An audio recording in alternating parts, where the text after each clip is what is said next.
Welcome to Conflict and War Studies, everyone. Today we examine the Gaza Peace Initiative, a US brokered agreement between Israel and Hamas, supported by 8 regional leaders. On paper, it's being called a breakthrough, but what will it really truly end the war or merely pause it? We'll unpack what each side has agreed to, what this means for the future of Palestinian, and ask a deeper question like why, after years of alleged violations of international law, there are no sanctions against Israel.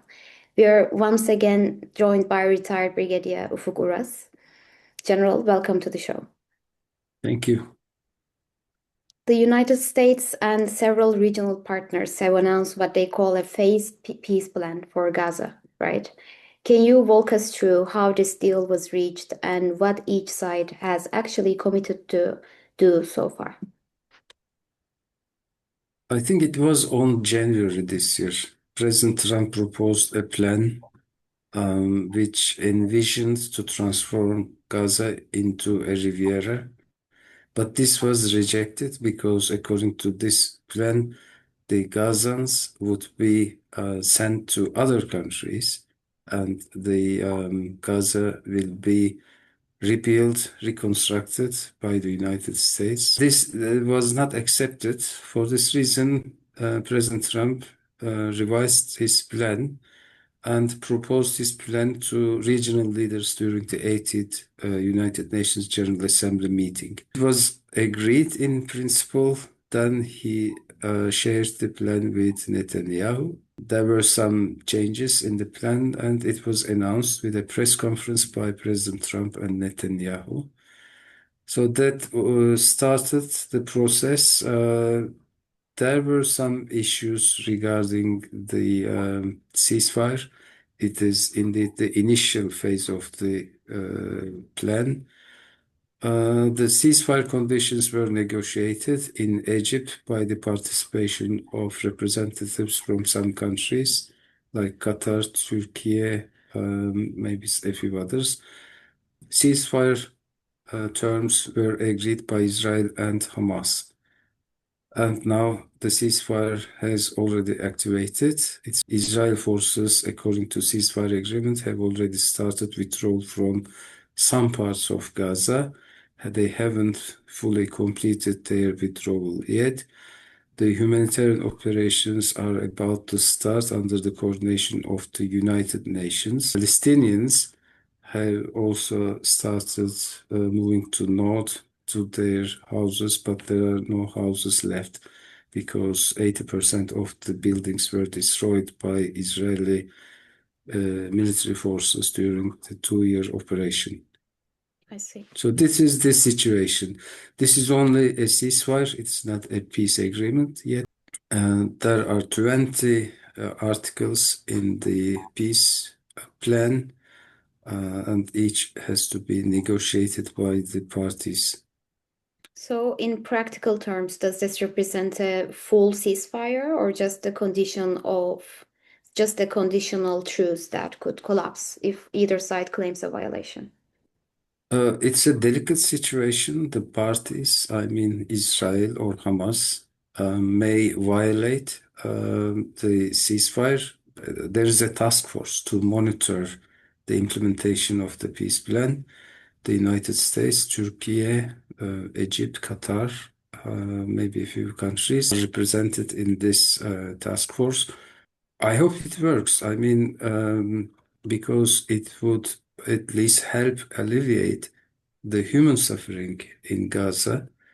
The rest of the peace plan is a different story, but at least the end of fight in Gaza is a positive development for the people of Gaza.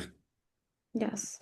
So, General, maybe we can deep dive into the peace plan more and understand what could be the upcoming phases for the peace plan in the region. One of the biggest questions was whether this plan brings us any closer to a two-state solution. Basically, we can maybe also explain what this means to the audience too. But has Israel, by signing on, shown real willingness to recognize a Palestinian state, do you think? So the peace plan is concentrated mostly to the Gaza. The two-state solution is not directly referred in any part of the peace plan. There are some texts which imply that Palestinian state will be recognized by Israel, provided that the reform process is fully implemented by Palestine. So this is not the case. I mean, this is the long-term issue. The plan envisions to transform Gaza into an international city. So it brings the question of the sovereignty issue of Palestine. According to the plan, the Palestinians, the technocrat Palestinians, will form a transition administration, which will be responsible for the daily services, for the management administration of municipalities. But more importantly, there will be an international peace board. President Trump will be head of the board. The former United Kingdom Prime Minister Tony Blair will be one of the members of this committee or board. The other names were not announced yet, and this board will be responsible for the oversight of the administration of Gaza. And it is an open-ended situation. There is no any time frame for this. There are other important conditions in the plan, the development of a stabilization force. The details are not clear at this moment. According to the plan, after everything is settled, the administration will be handed over to the Palestinians completely. Israel, according to again the plan, will not annex Gaza and will not occupy Gaza, but there are no any enforcement measures against Israel. The purpose of the stabilization force is not to protect Gaza against any further possible Israeli aggression. So all these details, I mean, have to be negotiated with the parties. Hamas is not in the direct talks. According to plan, one of the key concern issues is also the disarmament of Hamas. Hamas rejects this at this stage, but Hamas agrees to hand over the administration to Palestinian Authority, and they can maybe hand over their weapons to an Arab country. So we've seen ceasefires like this before. Many collapse within weeks, right? And especially we saw it in Ukraine recently. So what makes this process different, if anything? The only enforcement authority is the international community and United States. Why Netanyahu agreed on a ceasefire? Because Israel was pressured by international community. The European countries have started imposing sanctions against Israel. The Israeli people, when they traveled, they faced reactions. Netanyahu administration has also faced serious pressure from its own people in Israel. So this is the main reason why he agreed on a ceasefire. And the only power that can impose peace or enforce Israel to abide by the provisions of the ceasefire agreement is the international community and the United States. To some degree, the regional countries, which are serving as mediators in this process. I see. So since I'm trying to understand the plan better for the Palestinians too, there would be no sanctions for Israel if they decided to not to stick with the plan. So there are some main risks for Palestinians in that situation. Could clauses like disarmament or foreign supervision end up weakening their political position in the long run, or their very much existence? I mean, the Palestinians do not have enough guarantees according to this peace deal, and there is an uncertainty whether this peace deal will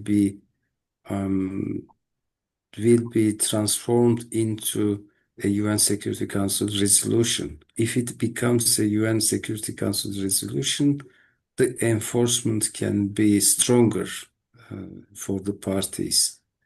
We don't know what will be the authority of the stabilization force, for example, and the authorities of the peace committee. So there are too many uncertainties, but it seems like that there won't be any enforcement authority over Israel actions. See, yes, that question is a core question in my mind actually, because like UN agencies and major human rights organizations have documented repeated actions in Gaza, like from civilian targeting to settlement expansion as potential violations of international law, multiple international law. But Israel has faced no binding sanctions despite this extensive record. And this brings me back to your point, which is the UN Security Council. So is it simply because of the United States veto power in the United Nations Security Council? Because they seem to use that veto right quite frequently in the region. Yeah, this veto right is the main problem because when a party is not satisfied with the proposal, I mean, the five permanent members can veto the proposals.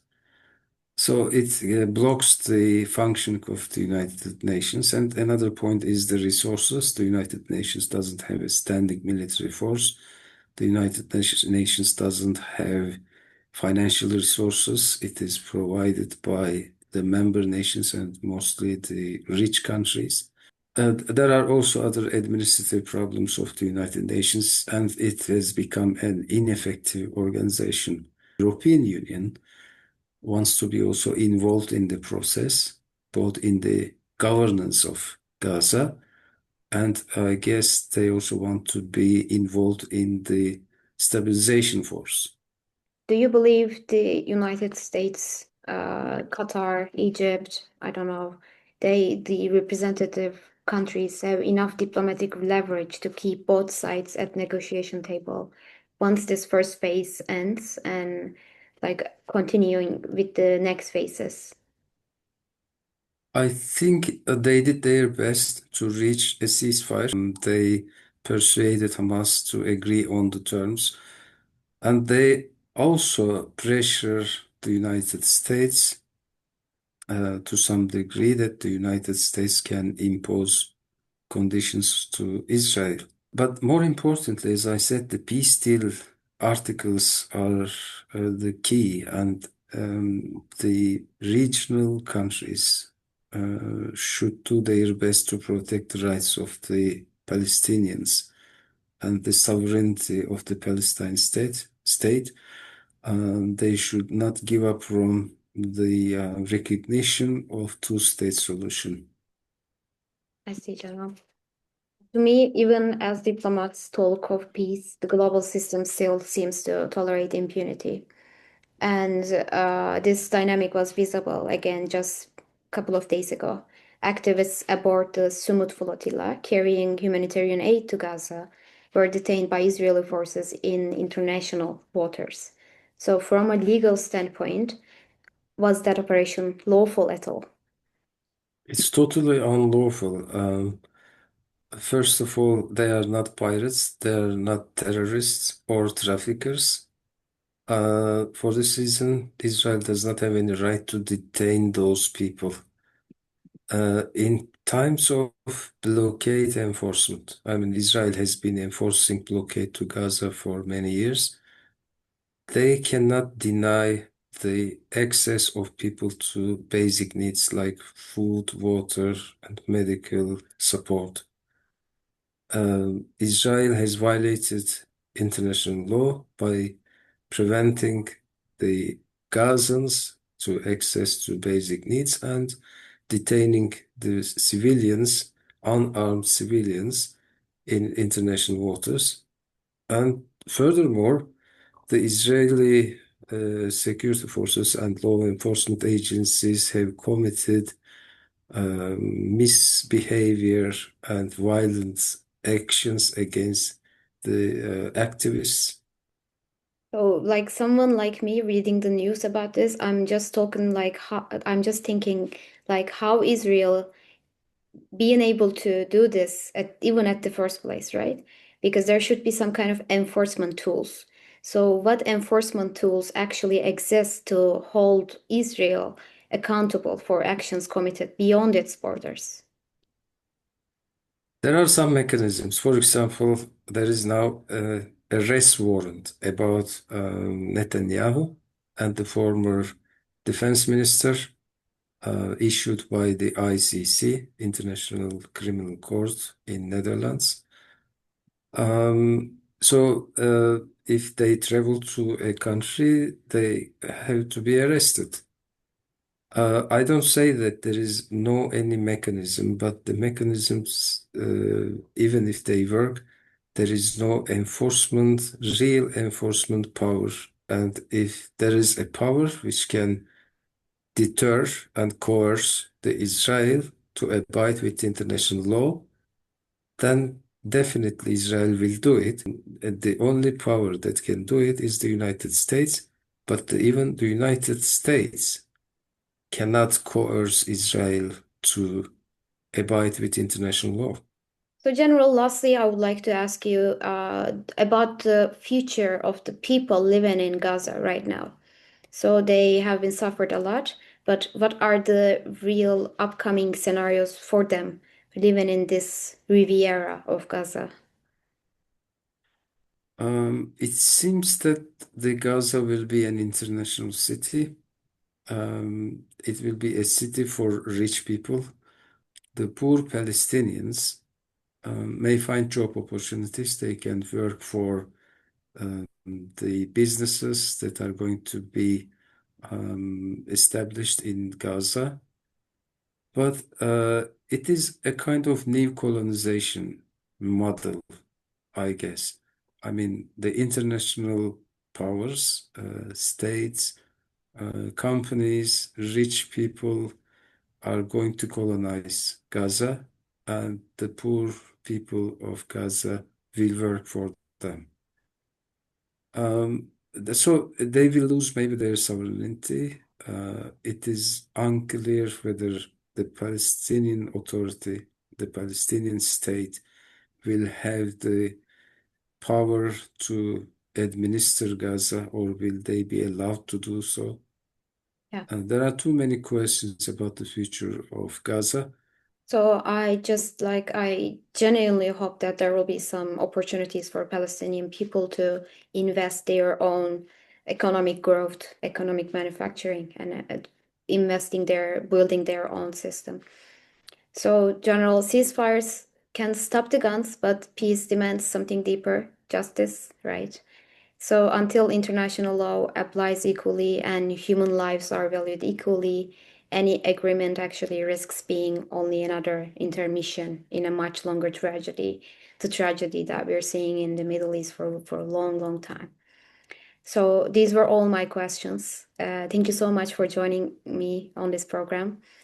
Is there any closing remarks you've got in your mind?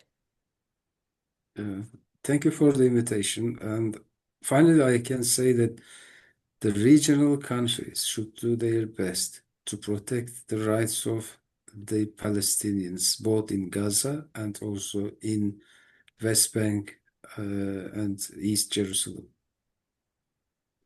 You've been watching Conflict and War Studies, everyone. Thank you for joining us, and we'll see you in the next episode.